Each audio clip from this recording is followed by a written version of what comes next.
is Gumtree Hill. So the highest point on my 100 acres.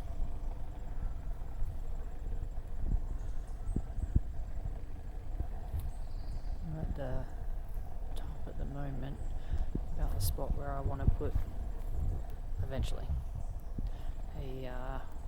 some type of gazebo shelter and water tank so that I can run gravity water down both sides of the hill. That'd be good emergency water too if the fire comes through.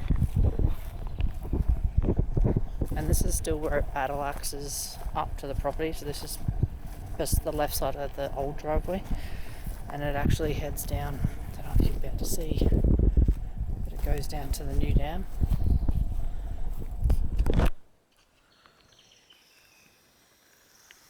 Just down through there. So all the runoff from here goes into there, so it filled in probably just under 2 weeks from being dug, and it's 6 meters deep.